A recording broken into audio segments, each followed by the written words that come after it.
I never thought my own brother would be the one to break my heart. But there I was, standing outside a wedding tent that cost more than my first car, holding a paper plate while the rest of my family dined under crystal chandeliers. We all agreed, "You're not in the wedding party," Travis said with an apologetic shrug that didn't reach his eyes. His new father-in-law's laughter cut deeper than any knife. "Real family eats under roofs," he sneered. That was the moment I decided financial ghosts don't bring gifts. Before I get into the whole messy saga, I'd love to know where you're watching from today. Drop your location in the comments below and hit that subscribe button if you enjoy stories about family drama and sweet, sweet revenge. Trust me, you'll want to stick around to hear how 38 voicemails and 111 messages later, my brother learned exactly what family loyalty means. I drive a sensible car, own a modest condo in the city, and have enough in my retirement accounts to sleep soundly at night. But my life wasn't always this stable. When our parents divorced when Travis was just 7 and I was 16, our family fractured in ways that left permanent scars. My mother, Catherine, moved on quickly, remarrying within a year and starting what she called her real life. My father, Richard, buried himself in work, leaving me to essentially raise my little brother. I became Travis's surrogate mother, making his lunches, helping with homework, attending his parent-teacher conferences when neither of our actual parents bothered to show up. When it came time for college, I had just started my career. I postponed my own master's degree to help pay for Travis's education at a prestigious private university. "It's an investment in our family," I told myself as I wrote check after check for his tuition, housing, textbooks, and the spring break trips he couldn't bear to miss while his friends jetted off to Cancun.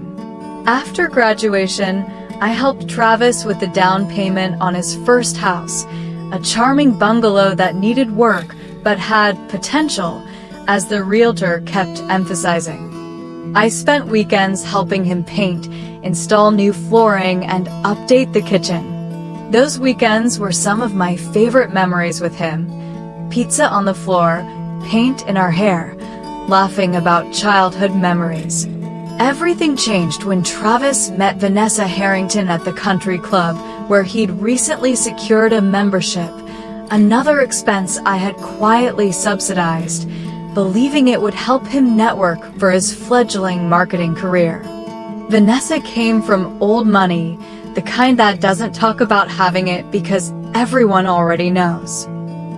Her father, Walter Harrington, owned a chain of luxury car dealerships across 3 states and made sure everyone knew exactly how self-made he was, despite inheriting the business from his father.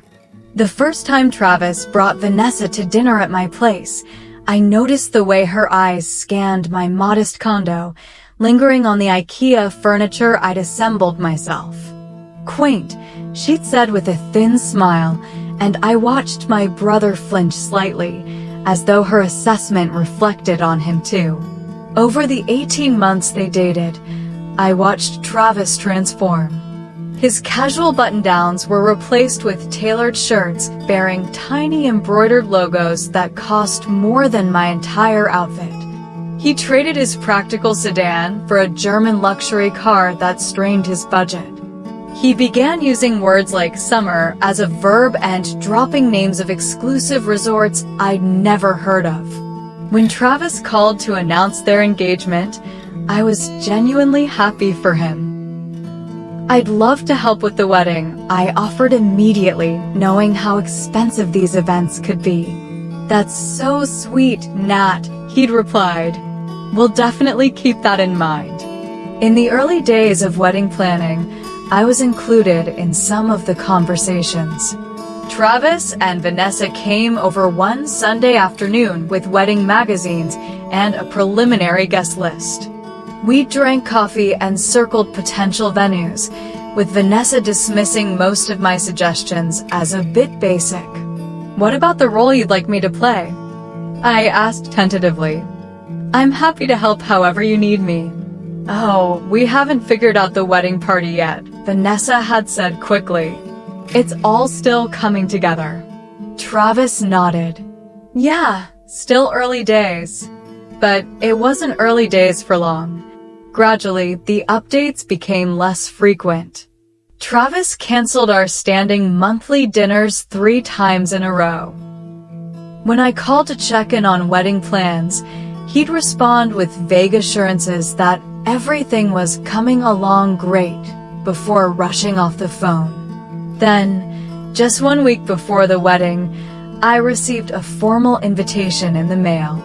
Thick cream cardstock embossed with gold foil announced the union of Travis Rivera and Vanessa Harrington at Sterling Vineyards, an exclusive venue that I knew charged 5 figures just for the space.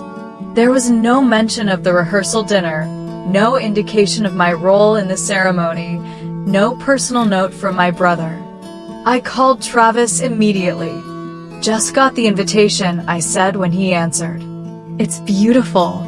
"Yeah, Vanessa's mom worked with a designer in New York," he replied. I noticed there wasn't any information about the rehearsal or my role in the ceremony. A long pause followed. "Listen, Nat, we decided to keep the wedding party really small. Just a couple people on each side." "Oh," I said, trying to mask my hurt. "That makes sense. But you'll be there for the whole thing, of course. Wouldn't be the same without you." Despite the disappointment, I was determined to be supportive. I arranged time off work, bought a new dress in a dusty blue that I knew would complement the wedding colors without matching the bridal party, and prepared a generous gift. I transferred $8,200 into the Venmo account I still shared with Travis from his college days, money I had been saving for a kitchen renovation, but decided my brother's wedding was more important. The morning of the wedding dawned clear and perfect, as though even the weather was conspiring to create Vanessa's dream day. I spent extra time on my hair and makeup, determined to look my best even if I wasn't standing beside my brother. As I drove to Sterling Vineyards, I pushed down the anxiety that had been building all week. Today wasn't about me. It was about Travis, and I would plaster on a smile if it killed me. Sterling Vineyards was even more breathtaking than the photos on their website had suggested. Rows of meticulously maintained grapevines stretched across rolling hills, their leaves catching the late afternoon sunlight. The main building was a Spanish-style villa with terracotta roof tiles and climbing roses framing massive wooden doors. In the distance, I could see a white tent set up for the reception, gossamer fabric billowing gently in the breeze. The parking lot was filled with luxury vehicles, gleaming BMWs, Mercedes, and even a few Bentleys that I assumed belonged to Vanessa's family. I felt suddenly self-conscious about my practical Subaru as I pulled into one of the few remaining spaces near the back of the lot. I smoothed the skirt of my dress as I walked toward the venue. The dusty blue silk fell just below my knees, elegant but not overstated. I'd paired it with nude heels and pearl earrings that had belonged to our grandmother. Something old, something borrowed, though I wasn't the bride. My hair was swept into a low chignon, and I carried a small clutch containing the envelope with details of my Venmo gift. As I approached the venue's main entrance, I spotted several of our cousins gathered in a small group. Melissa, who I'd babysat countless times, was now a poised young woman of 23. She wore a formal dress in sage green that I immediately recognized as bridesmaid attire. Beside her stood our cousins Jessica and Amber, similarly dressed. "Natalie," Melissa called out, then immediately dropped her gaze when the others turned to look at me.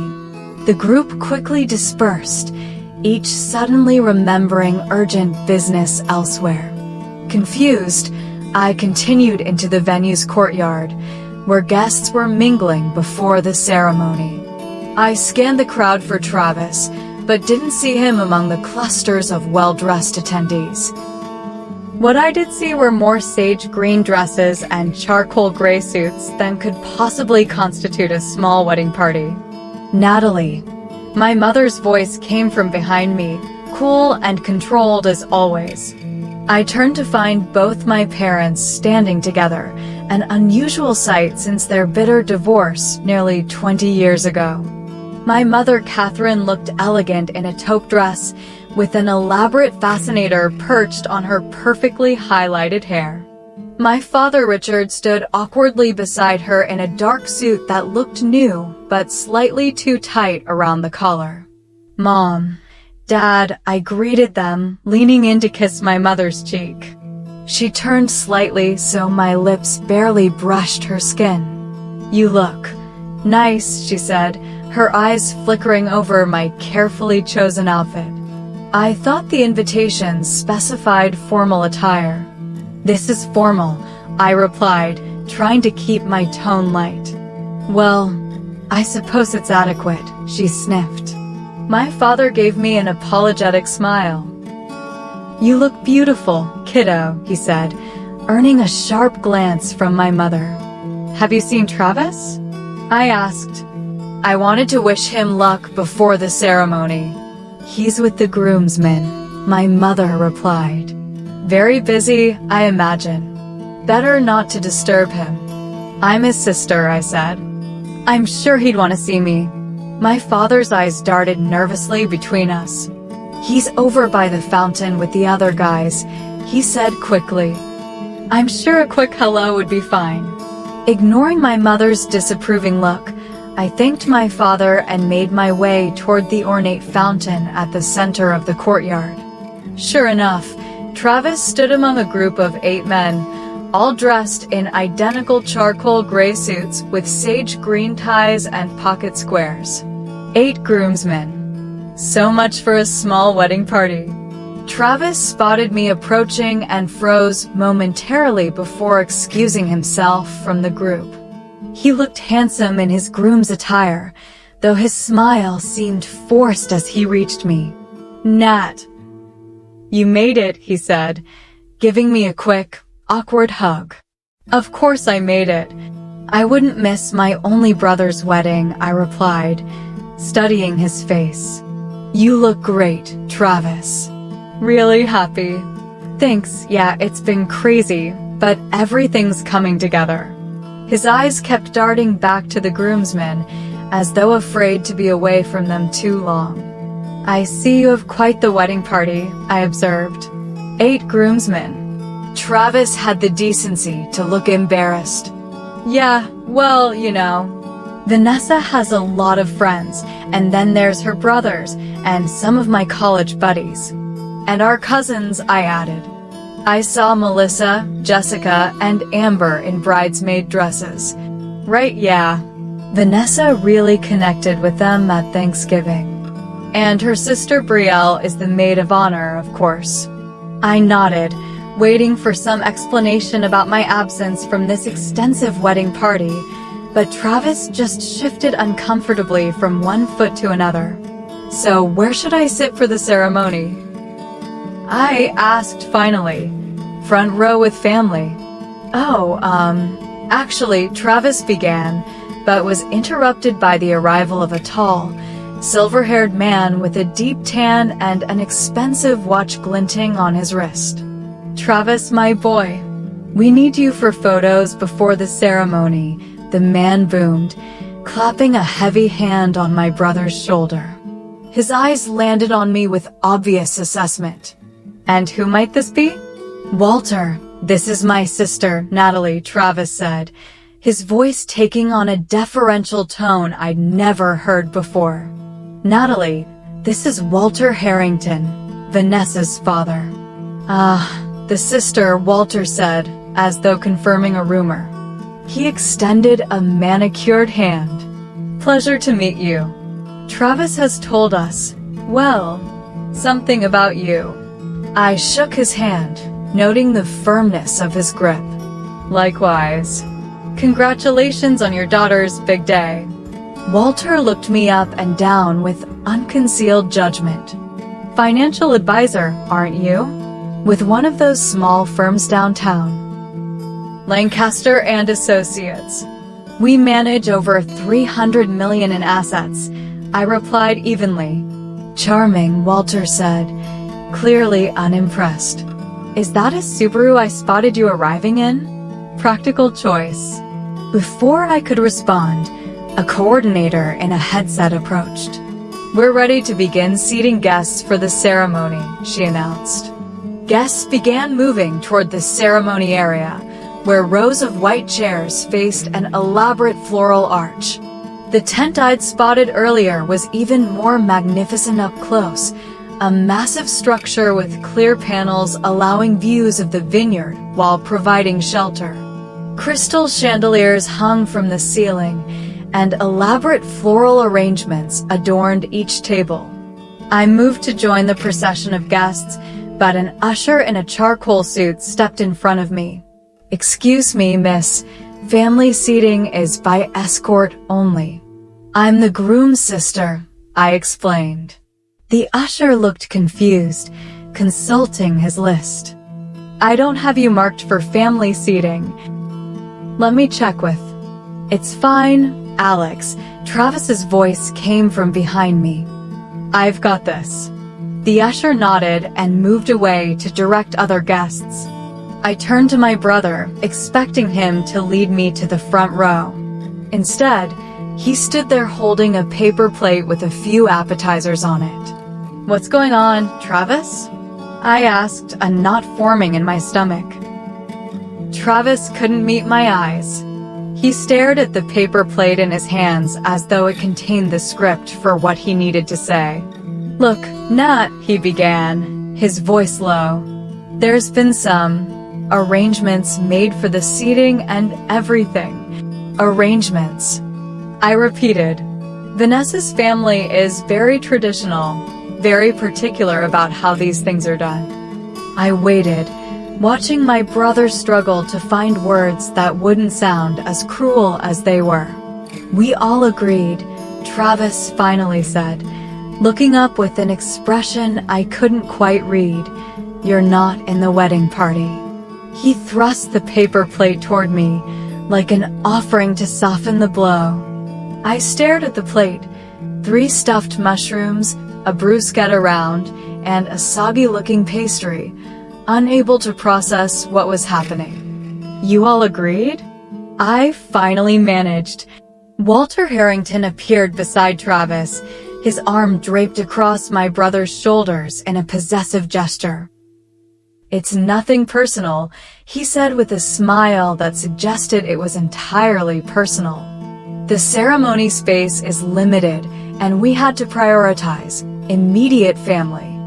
I am immediate family, I said, my voice sounding distant to my own ears. I'm his only sister. Blood isn't always the strongest bond, Walter replied smoothly. Vanessa's friends have been like sisters to her and now to Travis. And of course, his new Harrington family takes precedence today. Travis still hadn't looked at me directly. There's a nice spot by the oak tree where you can, watch from. Walter chuckled, the sound like gravel underfoot. Real family eats under roofs, he said, gesturing to the magnificent tent where guests were now being seated. But we saved you some appetizers. The humiliation burned through me like acid. Nearby guests pretended not to watch the scene unfolding, their curious eyes darting in our direction, before quickly looking away. I recognized some of them. Travis's college friends who had eaten countless meals at my table, relatives who had attended family gatherings in my home when no one else would host. My hands began to shake, and I could feel heat rushing to my face. Tears threatened, but I refused to let them fall in front of Walter's smug expression or Travis's cowardly avoidance. In that moment, Memory after memory flashed through my mind. 16-year-old me making Travis's Halloween costume by hand when our mother was too busy with her new husband. My name as the co-signer on Travis's first apartment lease because his credit wasn't established. The promotion I'd turned down because it required relocation, and Travis still needed me nearby during his senior year. The vacation fund I'd emptied to help Travis when his car broke down the month before graduation. The countless times I'd been there when no one else was. And now I stood holding a paper plate of leftover appetizers, deemed not family enough to sit inside the tent. My free hand moved to my purse, fingers finding the envelope containing the details of my Venmo gift. I pulled it out slowly, feeling a strange calm replace the shock and hurt. "You know what, Travis?" I said quietly. "You're right. I'm not family today." Travis finally looked at me, confusion crossing his features. "What do you mean?" "Of course you're family. This is just about the seating and—" "No," I interrupted, my voice steady. "This is about choices. And you've made yours."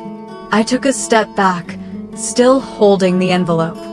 Walter's eyes fixed on it, his expression shifting from smugness to sudden interest. "Is that your gift?" he asked, nodding toward the envelope. "We have a table set up inside for—" "Financial ghosts don't bring gifts," I said, slipping the envelope back into my purse. "Enjoy your wedding, Travis. I hope it was worth it." I turned to walk away, but Travis grabbed my arm. "Nat, wait, please. Don't leave. We still want you to be part of the day." "Part of what part?" I asked. "The part where I stand outside and watch through the tent flap? Or the part where I eat appetizers off a paper plate while everyone else has the 5-course dinner I know you've planned?" "You're making a scene," Travis hissed, looking around nervously. "No, you made the scene when you decided your only sister wasn't good enough for your wedding party, but our cousins who you see once a year were perfect fits." Walter stepped forward, his demeanor suddenly conciliatory. "Now, Natalie, let's not be hasty. Family disagreements happen, but today is about celebration. Why don't you come inside? We can find you a seat." His abrupt change in tone told me everything I needed to know. The envelope in my purse had transformed me from an embarrassing relation to a potential source of wedding gifts. "I'm leaving," I said firmly, removing Travis's hand from my arm. "Congratulations on your new family." I walked away with as much dignity as I could muster, keeping my spine straight and my pace measured until I rounded the corner of the main building. Only then did I allow my shoulders to slump and my breath to come in ragged gasps.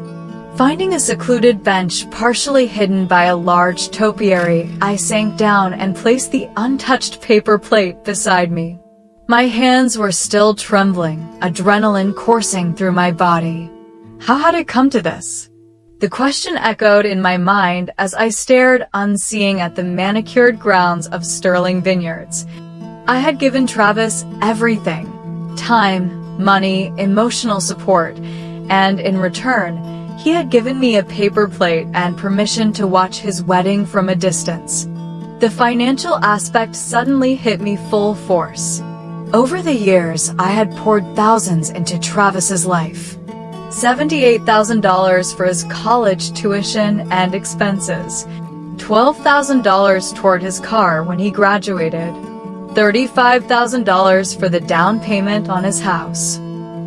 Countless smaller amounts for bills when he was a little short this month. The country club membership initiation fee of $15,000 that I had covered as a career investment. And most recently, the $8,200 I had transferred to our shared Venmo account for his wedding gift. The account we had set up during his freshman year of college so I could easily send him money for books and emergencies. The account I had never removed myself from because there was always another financial need around the corner. I pulled out my phone and opened the Venmo app, navigating to the shared account. There was $8,200 sitting in the balance, money I had transferred just yesterday in anticipation of giving it as a wedding gift. My finger hovered over the screen. Would taking it back make me as bad as them? Was I being petty? Vindictive? But then Walter's sneering face appeared in my mind. Real family eats under roofs. And Travis, unable to even look me in the eye while handing me that pathetic paper plate. Natalie. Travis's voice broke through my thoughts. I looked up to see him hurrying toward me, panic evident on his face. You can't leave. I stood quickly, phone still in hand. Watch me. Please, he begged, reaching me and grabbing both my arms. It's my wedding day. I need you here. You need me or you need my gift? I asked pointedly. His eyes flickered with guilt. That's not fair. Of course I want you here. You're my sister. Your sister who wasn't good enough to stand with you or even sit with the family. It's complicated, Travis said, running a hand through his carefully styled hair. Vanessa's family has expectations, traditions. They're covering most of the wedding costs and... So you sold me out for a fancy wedding? The hurt in my voice was unmistakable. No, it's not like that. It's just politics. Family politics. Before I could respond, Vanessa appeared, her white gown billowing around her as she strode toward us. Her face was a mask of barely controlled anger. Travis, what are you doing? The photographer is waiting, and you're out here. Her voice trailed off as she noticed me. Oh! Hello, Natalie. Congratulations, I said flatly. Thank you, she replied with equal coolness. Travis, we really need to get back. Natalie's thinking of leaving, Travis told her, his voice tight with anxiety. Vanessa's expression shifted instantly, a practiced smile appearing on her face. Oh, you can't leave. It's our special day. We want all our family here. Do you? I asked. Because it seems like I'm family when it's convenient and not family when it interferes with appearances. That's not true, Vanessa insisted, though her eyes darted nervously toward the tent where guests were still being seated. There was just limited space in the wedding party, and tough decisions had to be made. 8 bridesmaids and 8 groomsmen doesn't sound like limited space to me. Walter appeared behind his daughter, his face flushed from either exertion or anger. What's the holdup here? The ceremony starts in 15 minutes.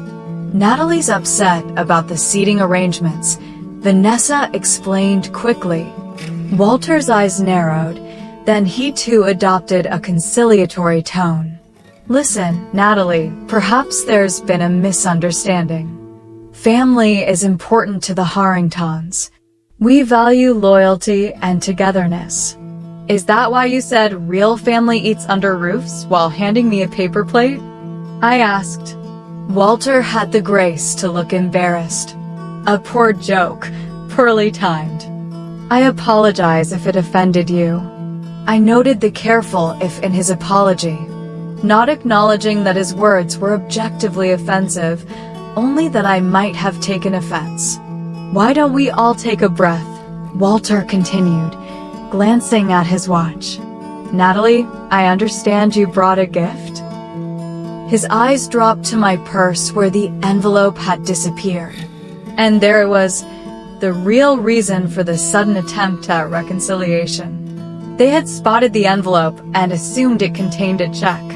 In their minds, I had transformed from an embarrassing relation to a potential contributor to the wedding coffers.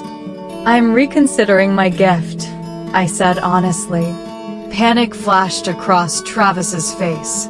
Nat, come on. Don't be like that. Like what? Like someone who expects to be treated with basic respect by her own brother. Please, Travis lowered his voice. I'm counting on your gift for some of the vendor payments.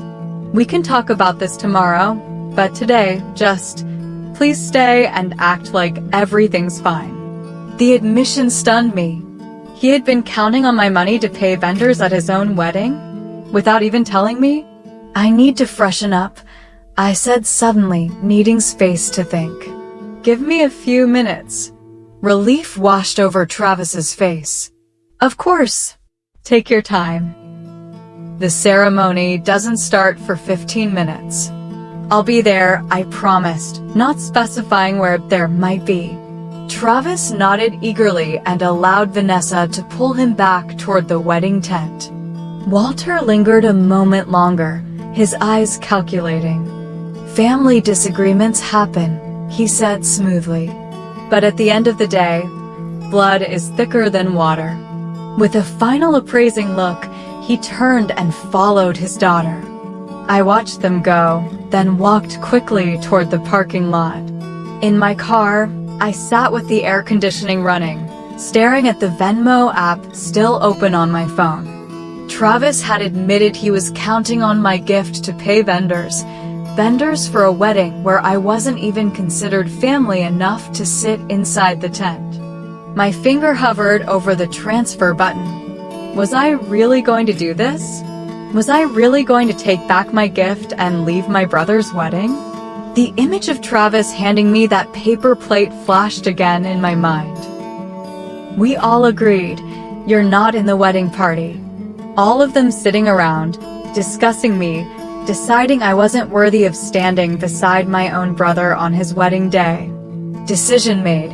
I pressed the button and transferred the entire $8,200 back to my personal account. A mix of emotions washed over me: relief, guilt, satisfaction, grief. I had never denied Travis anything he asked for, until today. As I put my car in reverse, my phone began to ring. Travis's face appeared on the screen. I silenced it and drove away from Sterling Vineyards, away from the paper plate and the tent with its crystal chandeliers, away from the brother who had chosen status over the sister who had given him everything. By the time I arrived home that evening, exhaustion had settled deep in my bones. The kind of tiredness that comes not just from physical exertion, but from emotional devastation. I kicked off my heels in the entryway of my condo and padded to the kitchen in bare feet, not bothering to turn on lights as I went. My phone, which I had silenced after the third call from Travis, now showed 15 missed calls and dozens of text messages. I placed it on the kitchen counter and stared at the notification screen as it lit up with yet another incoming call. Travis again. I declined the call and opened the text messages instead. Travis, 4:17 p.m. Where are you? Ceremony starting soon. Travis, 4:35 p.m. Natalie, answer your phone. Travis, 4:42 p.m. You can't just leave like this. It's my wedding day. Travis, 5:03 p.m. The caterer is asking for the final payment. I told them it was coming. Please call me. Travis, 5:15 p.m. Did you take the money out of Venmo? Travis, 5:16 p.m. Natalie, this isn't funny. Travis, 5:23 p.m. Walter is furious. The venue is threatening to stop service if we don't pay the balance. The messages continued in this vein, growing increasingly desperate. I closed the text app, unable to read anymore. Opening a bottle of Merlot I'd been saving for a special occasion, I poured a generous glass and took a long sip. A knock at my door startled me. For a moment, I considered ignoring it, but the knocking persisted. I peered through the peephole to see Monica Peterson, my best friend since college, holding a paper bag that smelled suspiciously like takeout from our favorite Thai restaurant. I opened the door and Monica took one look at my face before pulling me into a tight hug. "You look like hell," she said when she finally released me. "Thanks. Just the compliment a girl needs after being rejected by her own family." Monica pushed past me into the apartment, heading straight for the kitchen. I brought drunken noodles and spring rolls. "And I see you've already started on the wine. Good call." She busied herself finding plates and forks while I sank onto a bar stool at my kitchen island. "How did you know?" I asked. "Travis called me," Monica admitted, not meeting my eyes. "He was frantic, said you'd left the wedding and weren't answering your phone. He thought you might be with me." "And what did you tell him?" "I told him I hadn't heard from you, but would check on you." She placed a plate of noodles in front of me. "I didn't say I'd report back." I smiled weakly. "Thanks." "So," Monica said, opening her own container of pad thai, "wanna tell me what happened?" The whole story poured out of me.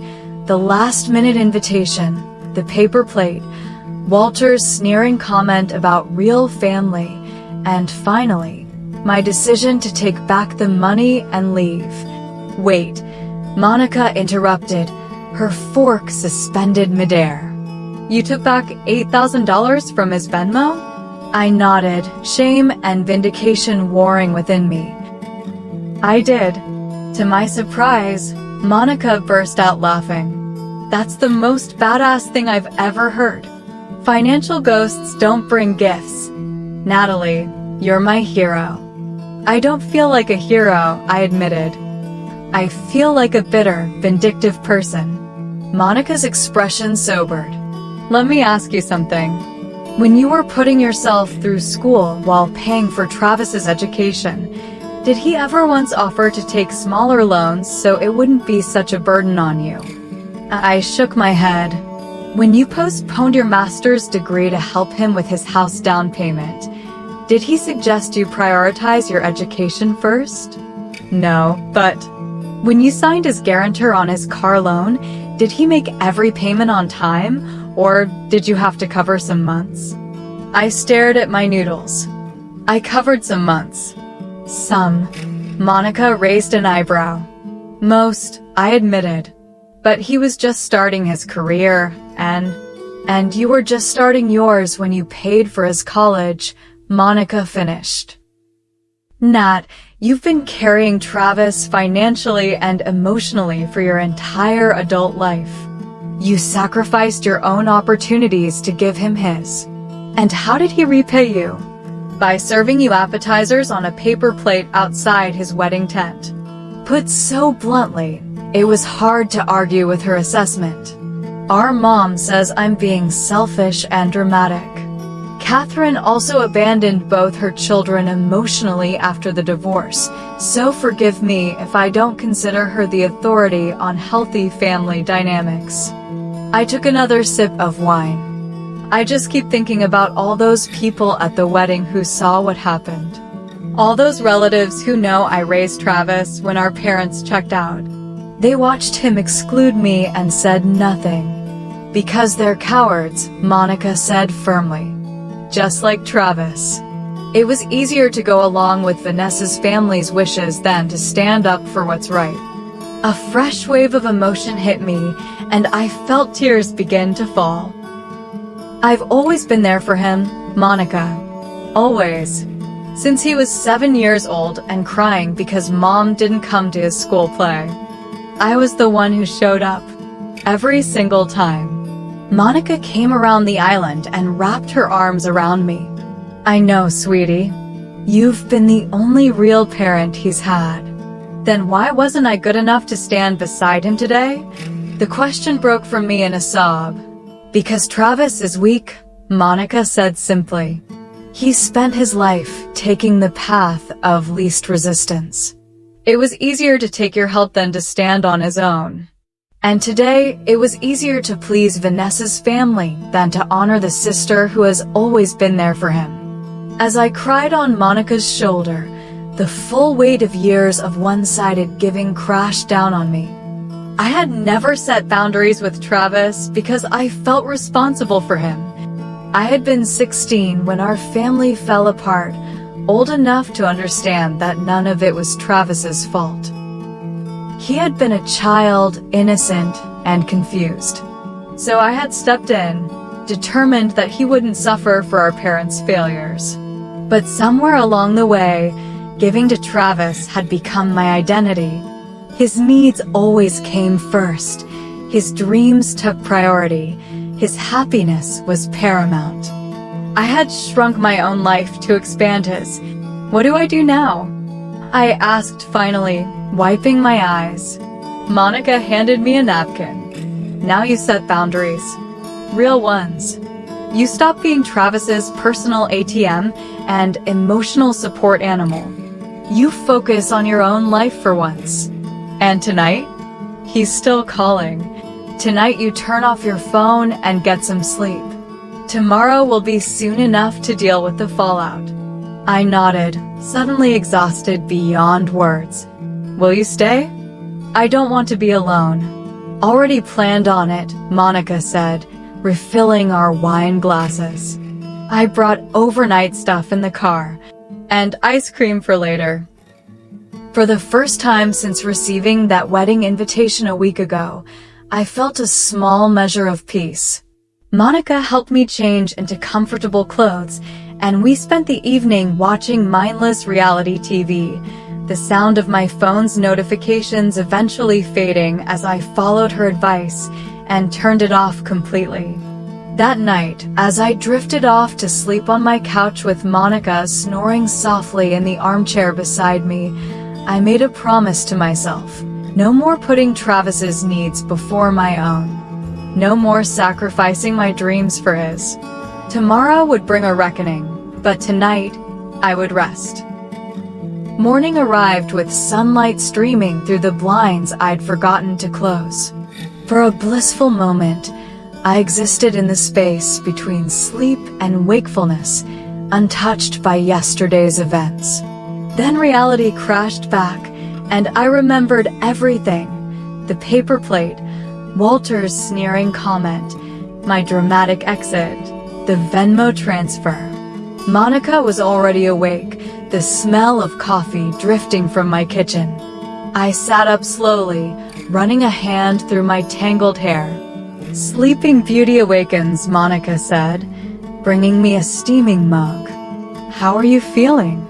Like I burned down my family tree and now have to live with the ashes, I replied, accepting the coffee gratefully. Poetic, but dramatic.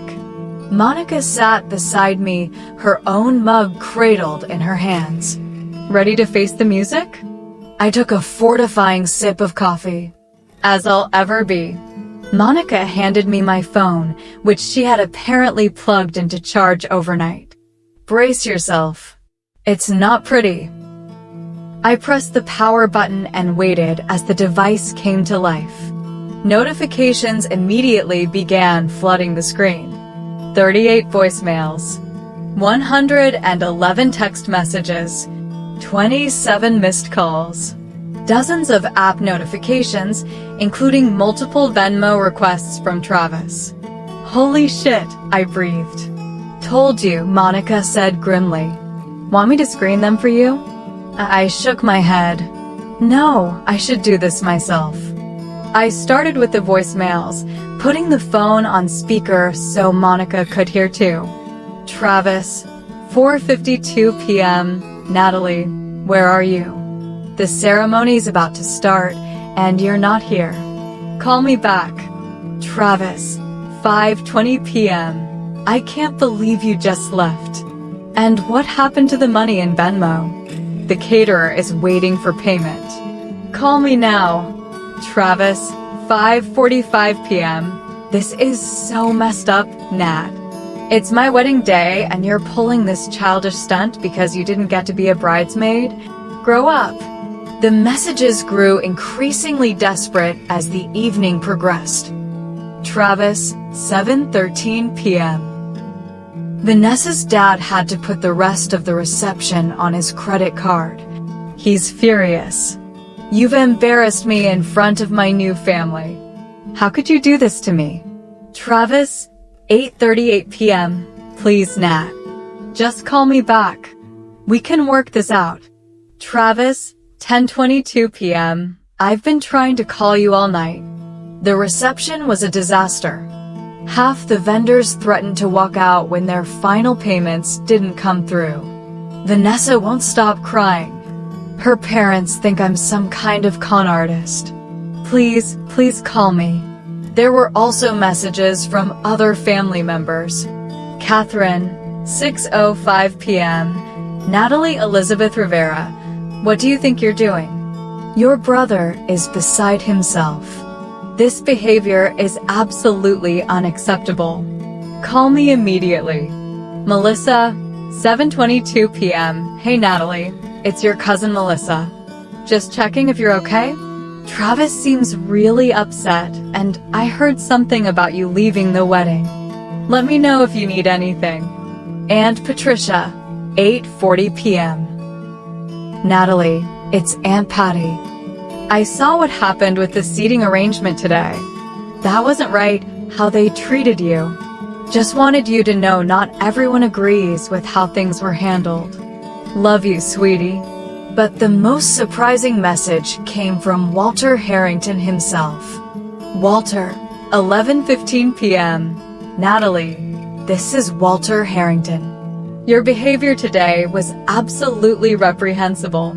Leaving your brother's wedding and withdrawing funds that were promised for vendor payments? I've half a mind to pursue legal action for the embarrassment and financial damage you've caused. I expect to hear from you first thing tomorrow morning with a plan to make this right. By the time we reached the end of the voicemails, I was shaking, partly with anger, partly with a creeping sense of doubt. Had I gone too far? Don't you dare second-guess yourself, Monica said, reading my expression perfectly. They treated you like garbage, and Travis admitted he was counting on your money without even telling you. But what if I ruined his wedding? You didn't ruin anything. His choices ruined his wedding. All you did was refuse to bail him out of those choices. I was about to respond when another knock sounded at my door. Monica and I exchanged glances. If that's Travis, I'm not ready, I whispered. Monica peeked through the peephole, then turned to me with surprise. It's your dad. I hadn't expected that. My father, Richard, had always been the more distant parent, burying himself in work after the divorce. We maintained a polite but somewhat detached relationship, exchanging birthday cards and occasional lunches, but rarely discussing anything of substance. I nodded to Monica, who opened the door. Richard stood there looking uncomfortable in the same suit from yesterday, though considerably more rumpled. He held a bakery bag in one hand. Natalie, he said, his voice rough. Can I come in? I gestured him inside, suddenly conscious of my disheveled appearance. Dad, this is a surprise. I brought bagels, he said awkwardly, holding up the bag. I remember you like the everything ones with scallion cream cheese. The fact that he remembered this small detail about me was more touching than it should have been. Thanks. This is my friend Monica. We've met, Richard said, nodding at Monica. At your college graduation, I think. Good memory, Monica said, taking the bakery bag from him. I'll make more coffee. She disappeared into the kitchen, leaving me alone with my father. He sat on the edge of my armchair, looking out of place in my living room. So I began, unsure what to say. Did Travis send you? Richard shook his head. No one sent me. I came because I wanted to make sure you were okay. I'm fine, I said automatically. No, you're not. My father's directness surprised me. What happened yesterday was wrong, Natalie. The way they treated you. I should have said something. The admission hung in the air between us. Why didn't you? I finally asked. Richard sighed heavily, running a hand over his thinning hair. Because I'm a coward. I've always been a coward when it comes to standing up to your mother or making waves. After the divorce, it was easier to step back than to fight for my place in your lives. Travis needed you, I said, old hurts rising to the surface. I needed you. I know, he acknowledged. And I failed you both. But you stepped up, Natalie. You became the parent neither of us was brave enough to be. His words caught me off guard. I had never expected this level of self-awareness from my father. They seated me at the back of the tent. Richard continued. Did you know that? Not with family, not near the wedding party. At a table with some of Vanessa's distant relatives who kept asking if I was the caterer. Despite everything, I felt a laugh bubble up. Seriously? Seriously, Catherine was at the family table with Walter and his wife. Apparently, she and Martha Harrington have become great friends through the wedding planning. They're planning a cruise together next month. The absurdity of it all struck me suddenly. My mother, who had abandoned her children emotionally after the divorce, was now being embraced by Travis's new family, while I, who had sacrificed everything for him, was literally left out in the cold. Did Travis ever tell you I was helping pay for the wedding? I asked. Richard's expression darkened. No, but I'm not surprised. You've always been his safety net, Natalie. We all know it, even if we don't talk about it. I took back my gift, I admitted. $8,000 I had put in our shared Venmo account. I transferred it back to my account and left. Instead of the judgment I had expected, my father nodded slowly. Good for you. Good for me? Dad, Travis left me a dozen voicemails saying the reception was a disaster because vendors didn't get paid. Walter Harrington is threatening legal action. Walter Harrington is full of hot air, Richard said dismissively. He has the money to cover those bills 10 times over. He's just angry that his perfect wedding spectacle had a few hiccups. As though summoned by our discussion, my phone rang with Vanessa's name on the screen. I showed it to my father. Don't answer, he advised. Nothing good will come from talking to her while emotions are still raw. I declined the call, but seconds later, a voicemail notification appeared. Curiosity got the better of me, and I played it on speaker. Vanessa's voice was tight with barely controlled rage. Natalie, how dare you? How dare you embarrass us like this? Do you have any idea what you've done? The caterer almost walked out in the middle of dinner. The photographer is withholding our photos until the balance is paid. My father had to scramble to cover thousands in unexpected costs. Travis told me you were difficult, but this is beyond anything I could have imagined. You've ruined the most important day of our lives because of your petty jealousy. You will be hearing from our lawyer. The message ended, and silence filled my living room. Difficult? I repeated, the word feeling like a slap. That's how Travis describes me to her? Difficult? Richard's expression was grim. You deserve better, Natalie. From all of us, but especially from Travis. Monica returned with coffee and distributed the bagels. So what's the game plan? She asked, settling beside me on the couch. I don't know, I admitted. Part of me wants to call Travis and apologize for the timing, even if I don't regret taking my money back. Another part wants to change my phone number and move to another state. For what it's worth, Richard said carefully, I think you should take some time before making any decisions. Let the dust settle. Your father's right, Monica agreed. Let Travis stew for a bit. He needs to understand that actions have consequences. I nodded, taking a bite of my bagel. As I chewed, a text message arrived from my mother. Catherine, 9:17 a.m. We need to talk. Meet me at Cafe Laurent at noon. Don't make me come find you. I showed the message to the others. You don't have to go, Richard said immediately. I know, I replied, but I think I should. Get it over with. Want me to come with you? Monica offered. I considered it, then shook my head. No, this is something I need to do alone. But thank you. As my father and Monica helped me clean up from breakfast, I felt a strange sense of calm settling over me. For the first time in my adult life, I had put myself first. My dignity, my self-respect, my financial well-being. It didn't feel as selfish as I had feared. It felt necessary. I decided to respond to just one message before meeting my mother, a simple text to my cousin Melissa. I'm okay. Thank you for checking on me. We'll talk soon. It wasn't much, but it was a start. Cafe Laurent was busy with the Sunday brunch crowd when I arrived at precisely noon. I spotted my mother immediately. Catherine Rivera Whitman sat ramrod straight at a corner table, her highlighted bob perfectly in place, designer sunglasses perched on top of her head despite the cloudy day. I steeled myself and approached the table. Hello, Mom. Catherine looked up, her lips pursed in disapproval.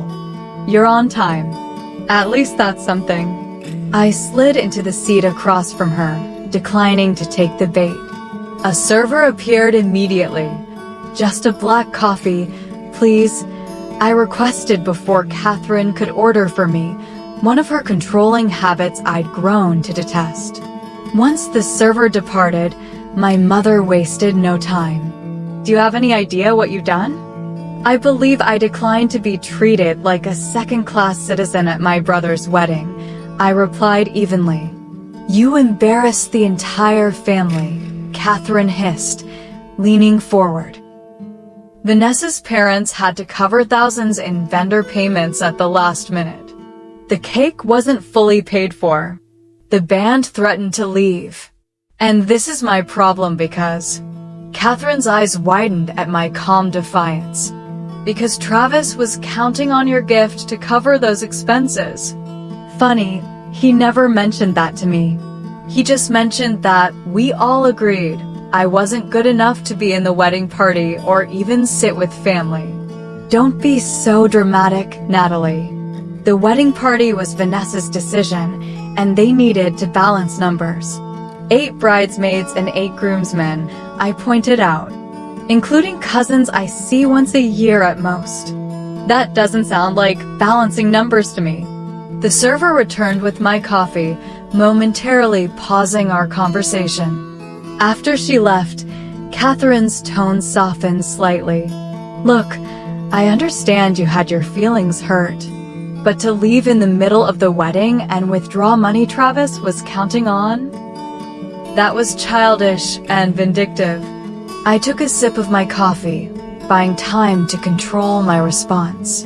Did you know I wasn't in the wedding party before yesterday? Catherine's slight hesitation told me everything. We discussed it when the planning began, she admitted. Vanessa felt it would be awkward. Awkward. I repeated. Why? Well, you know. Catherine gestured vaguely. You're older. You're single. You have your career. You don't exactly fit with the aesthetic they were going for. Each word was a fresh cut. The aesthetic, I echoed. I see. And when exactly were you planning to tell me I didn't meet the wedding's aesthetic requirements? Because I found out yesterday when Travis handed me a paper plate and told me to eat outside. Catherine had the grace to look uncomfortable. That was unfortunate. Walter sometimes speaks without thinking. And Travis? Does he speak without thinking too? Or does he just not think about me at all anymore? Travis has been under enormous pressure, Catherine defended. The Harringtons have expectations. Vanessa comes from a certain social circle. A circle I'm not good enough for, I finished. Despite the fact that I paid for Travis's education, helped with his house down payment, and have been supporting him financially for years. And that's exactly the problem, Catherine exclaimed, then immediately lowered her voice when nearby diners glanced our way. You've always held that over Travis's head. Your financial support. As if being his sister entitles you to control his life. I stared at her, genuinely stunned. Control his life? When have I ever controlled his life? I've done nothing but support his choices, even when they were terrible ones. Like Vanessa? Catherine asked shrewdly. I didn't deny it. She's changed him, Mom. And not for the better. She's elevated him, Catherine countered. The Harringtons are introducing him to people who can actually help his career, not just subsidize it. The implication stung. So I'm good enough to pay his bills, but not good enough to stand beside him at his wedding. Natalie, Catherine sighed, as though explaining to a child, sometimes we have to accept that relationships evolve. Travis is building his own life now with Vanessa. That naturally means some relationships will become less central. Less central? Mom, he wouldn't even let me sit with the family. Because you've been smothering him. Catherine's composure finally cracked. Always checking in, always offering money, always reminding him of what you've sacrificed. Did it ever occur to you that maybe Travis wanted some independence? Independence. I laughed bitterly. Is that what you call it when he asks me to cover his car payment because he spent his money on a weekend trip to Aspen with Vanessa? Or when he borrowed $3,000 last Christmas for her gift that he never paid back? Catherine waved a dismissive hand. That's different. That's just family helping family. Exactly. Family. The thing I apparently wasn't yesterday. A tense silence fell between us. Catherine took a delicate sip of her tea before speaking again, her voice carefully modulated. Travis and Vanessa are in financial trouble, she admitted finally. The wedding was more expensive than they planned. Walter promised to help but pulled back at the last minute, saying Travis needed to man up and handle it himself. So Travis decided I would cover the difference without even telling me? He was embarrassed, Catherine said, as if that explained everything. And he knew you would help. You always do. Not anymore, I said firmly. That chapter is closed. Catherine's eyes narrowed. What does that mean? It means I'm done being Travis's personal ATM.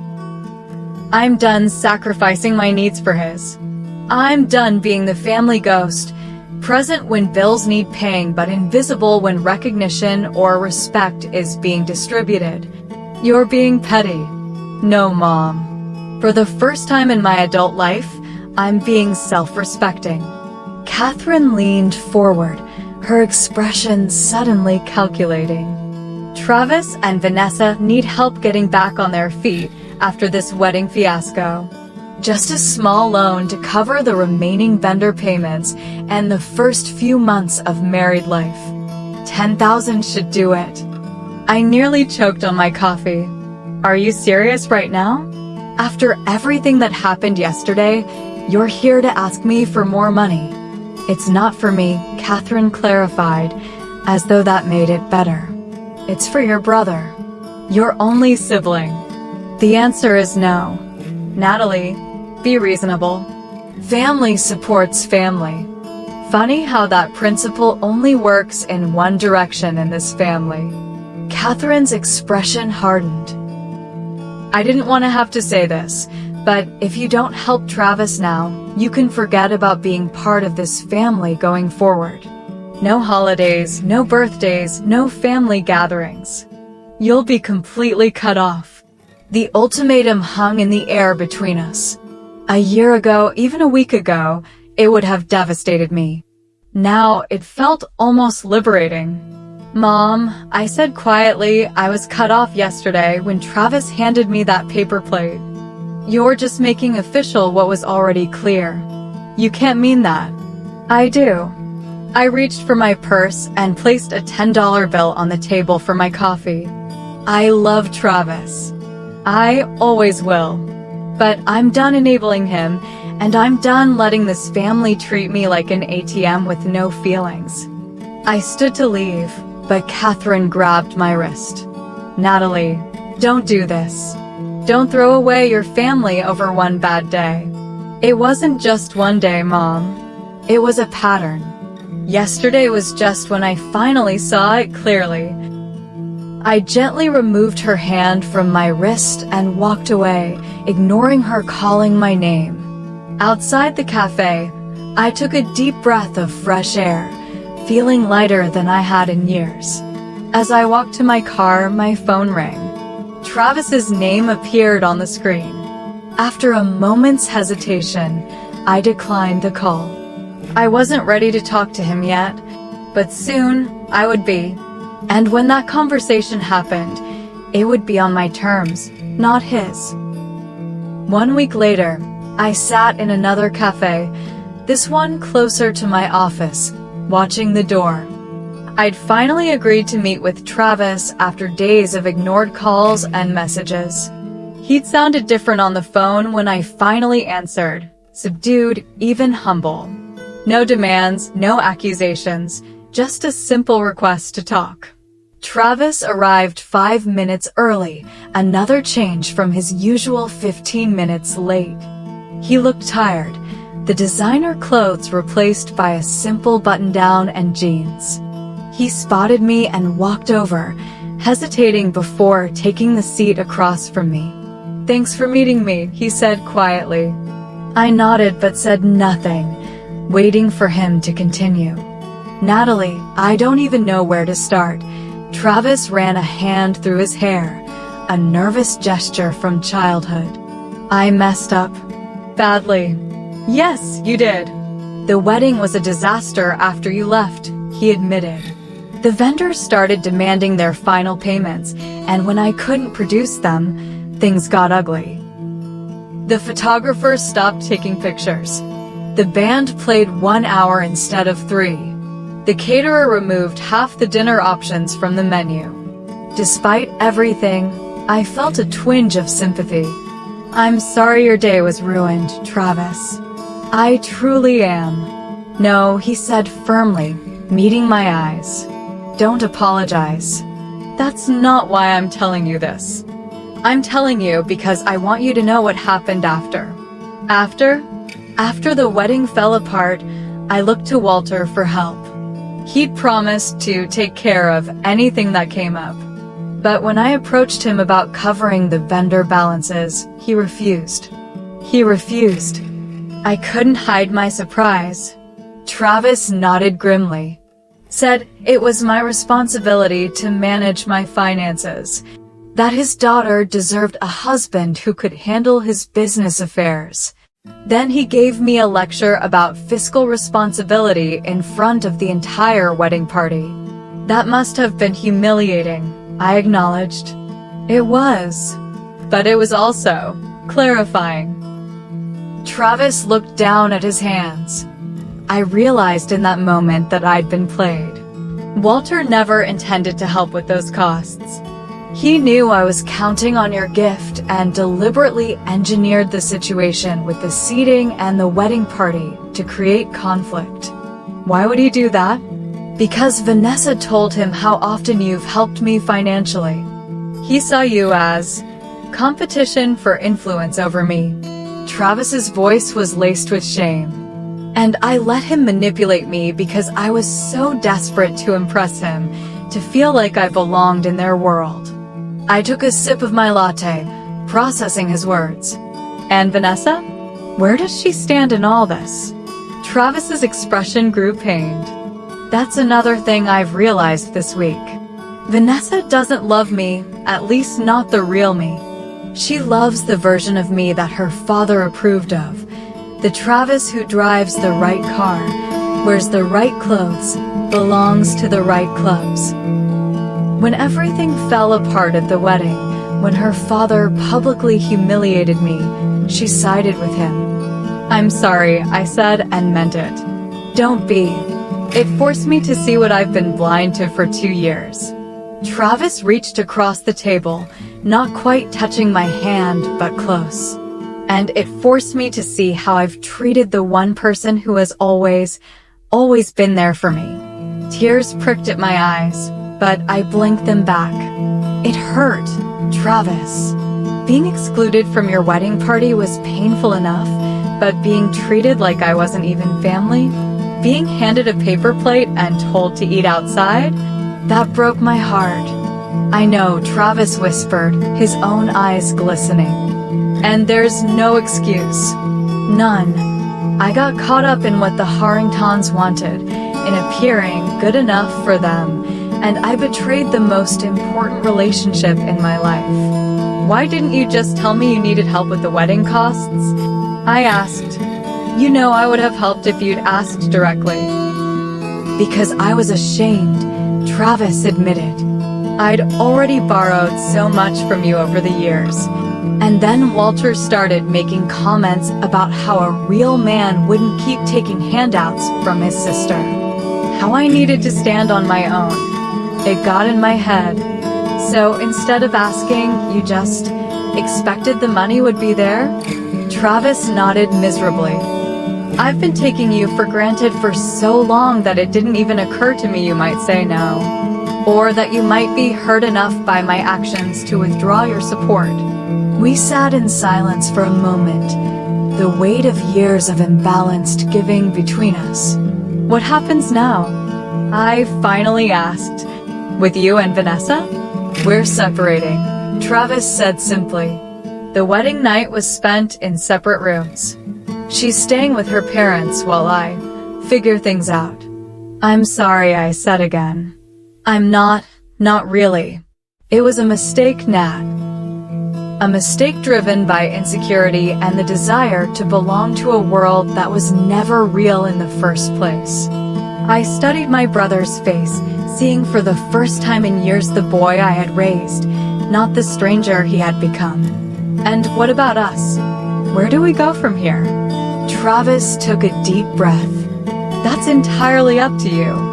I wouldn't blame you if you wanted nothing to do with me after how I treated you. But I'm hoping we can rebuild. Differently this time." "Differently how?" "No more financial dependence," Travis said firmly. "I've taken a second job to pay off the wedding debts and build some savings. I'm selling the luxury car and going back to something more practical. I've canceled the country club membership." I raised an eyebrow. Cold turkey on the Harrington lifestyle? A small smile touched Travis's lips. It wasn't making me happy anyway, just making me broke and anxious. "And Mom? Have you talked to her?" Travis's expression darkened. "She's still pushing me to reconcile with Vanessa. Says I'm throwing away a golden opportunity by walking away from the Harrington connection." "Sounds like Mom. I told her I was meeting you today, and she said..." Travis hesitated. "What? What did she say?" "She said not to come crawling back to you for money. That I should have more pride." I laughed, surprising both of us. Classic Catherine. "I'm not here for money, Nat," Travis said earnestly. "I swear. I'm here because you're my sister, and I love you, and I treated you terribly. I want to make it right if that's even possible." I considered his words, searching his face for sincerity. "It won't be easy," I said finally. "Trust is easier to break than to rebuild." "I know, but I'm willing to try for however long it takes." I nodded slowly. "Okay, we can try." Relief washed over Travis's features. "Thank you," he whispered. "But things have to be different," I continued. "Real boundaries. Real independence for you. No more enabling from me." "Agreed," Travis said quickly. "Completely agreed." We spent the next hour talking, really talking, in a way we hadn't in years. About his job prospects, about my career goals, about the family dynamics that had shaped us both. When we finally parted, there was a tentative peace between us, fragile but real. 3 months later, Travis and I met again, this time for coffee near his new apartment, a modest one-bedroom he could actually afford on his own. In the intervening months, he had followed through on his promises. He got a second job bartending on weekends. He sold the luxury car and bought a used Honda. He initiated the divorce proceedings with Vanessa, who had already begun dating the son of one of her father's business associates. "How's the new financial advisor working out?" I asked as we settled at a corner table. After our first meeting, I had referred Travis to a colleague who specialized in debt management and financial recovery. It was the only assistance I had offered. A referral, not money. "Angela's great," Travis said. "Tough but fair. We've got a plan to be debt-free in 18 months if I stick to the budget." "And are you sticking to it?" Travis smiled. "Haven't eaten out in 2 months except for coffee with you. Packed lunch every day. Canceled all the streaming services except one. It's actually not as hard as I thought it would be." "I'm proud of you," I said and meant it. "Thanks. But I'm just doing what you've been doing all along, being responsible, living within my means." "Better late than never," I teased gently. Travis's expression grew serious. "Nat, I don't think I ever properly thanked you. Not just for all the financial help over the years, but for everything. For being there when Mom and Dad weren't. For showing up to every school event, every game. For believing in me even when I didn't deserve it." "You deserved it," I said softly. "You were a kid who needed support. You still deserved better than what happened at the wedding, but you always deserved to be supported and loved. Well, I'm trying to be worthy of that support now." Our conversation turned to other topics. My recent promotion at work, his tentative steps back into dating, a funny story about our father's new hobby of birdwatching. It felt natural, equal. No longer a conversation between benefactor and dependent, but between siblings who respected each other. As for me, the past 3 months had brought changes of my own. I had finally scheduled classes to complete my long-deferred master's degree. I had started dating Julian, a kind architect I met at a friend's dinner party. And I had established clear boundaries with my mother, who was slowly coming to terms with the new family dynamic whether she liked it or not. When Travis and I parted that day, I felt a sense of closure on the painful wedding incident. The paper plate, the cruel words, the financial manipulation, they had been a catalyst for necessary change. Sometimes it takes a moment of crisis to break unhealthy patterns established over decades. Financial ghosts don't bring gifts, but sometimes, if you're lucky, they bring something more valuable: the courage to demand respect and the wisdom to know when giving becomes enabling. Travis had learned that family isn't about financial transactions, but about mutual respect and support. And I had learned that sometimes the most loving thing you can do is say no. So, what about you? Have you ever had to stand up to family members who took you for granted? Or have you been in Travis's position, suddenly realizing you've been depending too much on someone's generosity? I'd love to hear your stories in the comments below. And if this story resonated with you, please give it a like and subscribe to hear more real-life family dramas with lessons learned the hard way. Thank you for listening, and remember, true family is defined by respect, not by blood or money.